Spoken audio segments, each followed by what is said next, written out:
গণেশ চতুর্থীর দিন কৌশিক কাছ থেকে এসে সবাইকে রেডি হতে বলছে, ঘুরতে নিয়ে যাবে। আমরাও ফটাফট রেডি হয়ে নিলাম।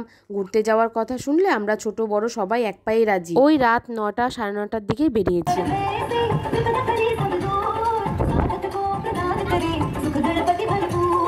প্রথমে এই পাঞ্জাবি পাড়ার মণ্ডপে এসেছি।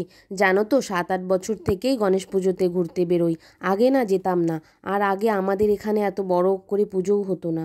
এখন তো দুর্গা পুজোর মতো বড় বড় হয়, বেশ ভালোই লাগে।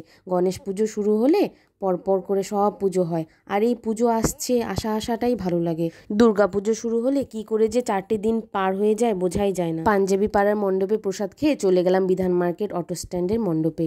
প্রত্যেকটা মণ্ডপের প্রতিমাগুলো এত সুন্দর বানিয়েছে না, মনে হয় তাকিয়েই থাকি। জানো তো, অনুরাগ প্রতিমাগুলো মন দিয়ে দেখে, বাড়িতে গিয়ে আবার আমায় বলে যে এটা ছিল ওটা ছিল। তখন আমি বলি, কই বাবা, আমি তো দেখলাম না। দেখেছো কত ভিড় হয়েছে, আমাদের মতো সবাই ঘুরতে এসেছে। এখান থেকেও প্রসাদ খেয়ে বাইরে বেরিয়ে খেলাম ফুচকা খেয়ে অনুরাগ আবার খেলো 12 মেশালি মাখা। জানো তো, অনুরাগ খুব চটপটা খেতে ভালোবাসে। ঘুরতে ঘুরতে 10:30 বেজে গেছিল। কৌশিক বলল, চলো রুটি তরকা খাই। হোটেলে রুটি সাথে তরকা আর মিক্সড ভেজ খেয়ে বাড়ির সামনের মণ্ডপে গেলাম। দেখো মণ্ডপটা কত সুন্দর সাজিয়েছে লাইট দিয়ে, খুব সুন্দর হয়েছে তাই না বলো? আমার এই ছোট ছোট ভিডিওগুলি তোমাদের কেমন লাগে অবশ্যই কমেন্ট করে জানাবে। ভিডিওটি তাহলে এখানে শেষ করছি। খুব তাড়াতাড়ি আসবো নেক্সট মিনি ব্লগে। টাটা।